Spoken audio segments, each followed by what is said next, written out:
Friends, welcome back. भाई, मालदीव से क्या क्या खबरें आ रही हैं। कल की थी खबर जिसमें वो तो एक दूसरे को उसके साथ मारपीट ही शुरू हो गई थी संसद में। इतनी बुरी हालत थी उनकी कि देख के हैरानी हो रही थी कि ये संसद है कि ये भिंडी बाजार है। जिस तरह से वो लड़ाई हो रही थी, अब ऐसे लग रहा है कि उन्होंने और दूसरे दिन तो सारी हदें ही पार कर दी हैं। तो चलो देखते हैं, ये होता है भारत से पंगा लेने का नतीजा। तो वीडियो शुरू करते हैं, डिटेल्स पता करते हैं। वीडियो शुरू करने से पहले अगर आप चैनल पर नए हो और आपने अभी तक सब्सक्राइब नहीं किया तो जल्दी से पहले सब्सक्राइब के बटन और बेल आइकन को क्लिक कर लो ताकि आपको हमारे सारे न्यू वीडियोस के नोटिफिकेशन मिल जाए जैसे हम अपलोड करें।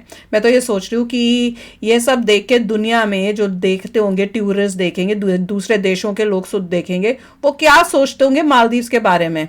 इनका तो टूरिज्म ऐसी ठप हो जाना है। चलो शुरू करें। तो दोस्तों, इस समय आप जो स्क्रीन पर देख रहे हैं ये मैडनेस है और ये मालदीव में हो रहा है। दरअसल कल शाम मैंने आपको खबर देकर बताया था कि कैसे मालदीव की संसद में विपक्ष और सत्ता पक्ष के सांसदों के बीच में लात घूसे चले। वो तो कुछ भी नहीं, कल देर रात जब सांसद लात घूसे चलाकर वापस अपने घरों को लौट रहे थे ना, तो उन्हीं में से एक विपक्ष की सांसद थी, जो महिला थी, जो स्कूटी पर बैठकर जा रही थी, उस पर जाते जाते भी लात घूसे बरसाए और उसे पकड़कर पीटने की भी कोशिश करी। हालांकि वहां पर सुरक्षाकर्मी थे जिन्होंने उसे बचाने की पूरी कोशिश करी। लेकिन अगर आप सोच रहे हैं कि सब कुछ खत्म हो गया है तो आप बिल्कुल गलत हैं, क्योंकि आज तो मामला असल में शुरुआत हुआ है। दरअसल कल तो सांसदों के बीच में लात घूसे चले थे, आज लात घूसे भी चले हैं। और इसके अलावा आज तो मालदीव की विपक्षी पार्टियां मिलकर सत्तारूढ़ पार्टी के खिलाफ अविश्वास प्रस्ताव ला रही हैं। भारत विरोधी जो राष्ट्रपति हैं इनके, मोहम्मद मोइजू, उनके खिलाफ अविश्वास प्रस्ताव लाया जा रहा है। क्योंकि अब से कुछ ही मिनटों पहले जो विपक्षी पार्टियां हैं इन्होंने ऐलान किया है कि राष्ट्रपति मोहम्मद मोइजू के खिलाफ अविश्वास प्रस्ताव लाने के लिए इस प्रस्ताव पर कम से कम 25% सांसदों के हस्ताक्षर होने चाहिए थे। और ये सिग्नेचर विपक्षी पार्टियों ने पूरे कर लिए हैं और अब कुछ ही पलों के अंदर ये प्रस्ताव संसद के अंदर आ जाएगा। और सबसे खास बात पता है क्या है? विपक्षी पार्टियों के पास संसद में बहुमत है। और मालदीव की पार्लियामेंट की क्या सिचुएशन है ये थोड़ा आप समझ लीजिए। सबसे पहले मालदीव की पार्लियामेंट में 80 टोटल सांसद हैं। उसमें जो विपक्षी पार्टियां हैं, जिसका नाम है एमडीपी, जो कि पूरी तरीके से भारत समर्थक पार्टी मानी जाती है, उसके पास 42 सांसद हैं। वहीं जो पीपीएम है, यानी कि जिसकी इस समय सरकार है, जिसका इस समय राष्ट्रपति है मोहम्मद मोइजू, इसके अलावा एक और भारत विरोधी पार्टी है, अब्दुल्ला यामीन की पार्टी, जिसे कहा जाता है पीएनसी। इन दोनों के मिलाकर टोटल 19 सांसद हैं।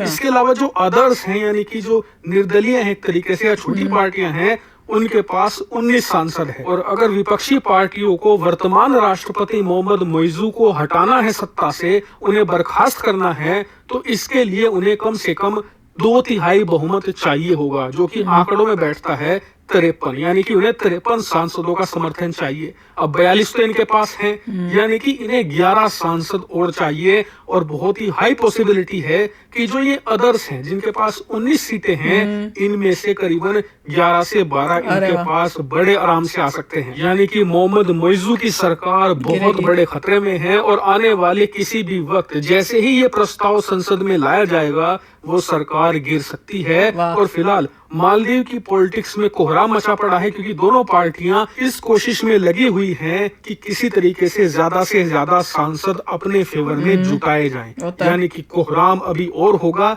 और इतना ही नहीं, मालदीव के जो लोकल सोर्सेज हैं, जो लोकल रिपोर्टर्स हैं, वो बता रहे हैं कि जो मालदीव का इतिहास रहा है उसमें देखा गया है कि जब जब यहाँ पर इस प्रकार के प्रस्ताव संसद में लाए जाते हैं तो सांसदों के बीच में भारी हिंसा होती है। यानी कि अभी जो आपने लात घूसे देखे, ये कुछ भी नहीं, इससे भी ज्यादा हिंसा और इससे भी ज्यादा बड़ा कांड होने की संभावना है। और एक बात और ध्यान रखिए आप लोग, कि विपक्षी पार्टियों के पास बहुमत तो है ही, नंबर उनके पास ज्यादा हैं, लेकिन विपक्षी पार्टियों को 53 नंबर जुटाने की जरूरत नहीं है, उन्हें सिर्फ 52 जुटाने हैं। यानी कि उन्हें 10 सांसद कहीं और से लाने हैं बस। क्योंकि जो उनका 11वां सांसद है यानी कि 53वां वोट होगा वो स्पीकर डालेगा। ऐसा मैं क्यों कह रहा हूँ, क्योंकि मालदीव की पार्लियामेंट का जो स्पीकर है ना वो भी विपक्षी पार्टी का है। ऐसे में अगर टाई होता है या वोट की कमी लगती है तो वो खुद भी वोट डाल सकता है। और ऐसी सिचुएशन में अगर स्पीकर आपका हो तो आप बड़े बड़े खेल कर सकते हैं। भारतीय राजनीति में आपने खूब देखा होगा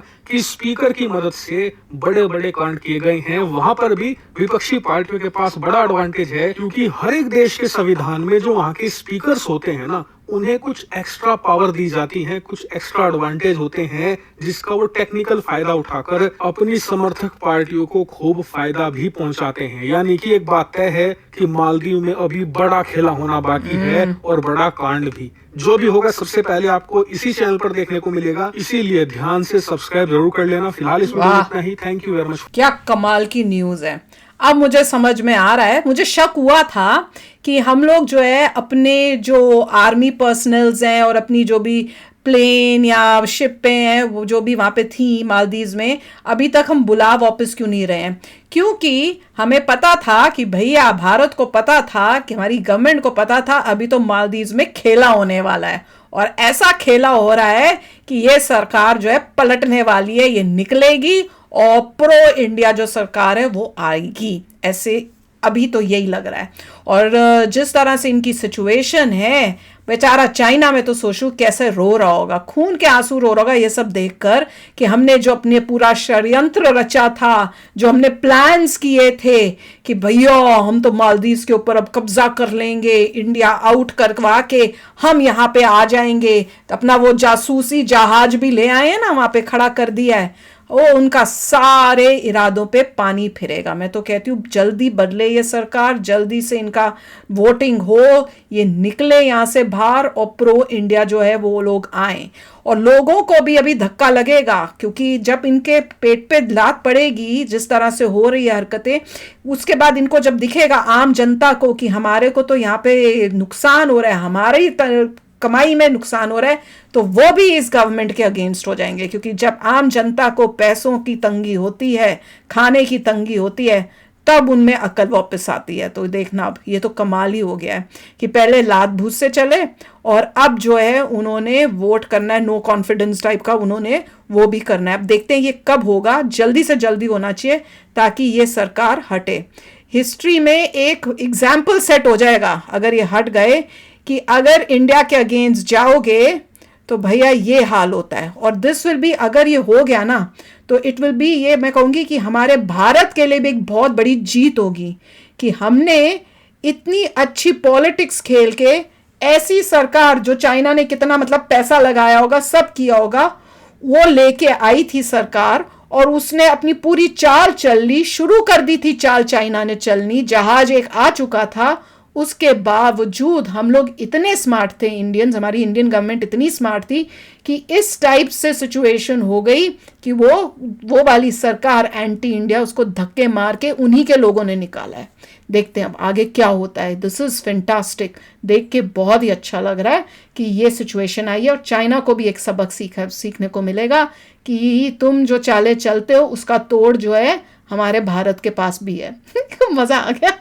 तो चलो आप भी शेयर करना अपने थॉट्स। चलते हैं, मिलेंगे नेक्स्ट वीडियो में बहुत ही जल्द। Till then take care and bye bye. तो अगर आप मेरे इस चैनल पे नए हो तो जल्दी से सब्सक्राइब के बटन को हिट करो और बेल आइकन को क्लिक करो ताकि आपको मेरा जब नया वीडियो मैं लगाऊं आपको उसके बारे में जल्दी से पता चल जाए।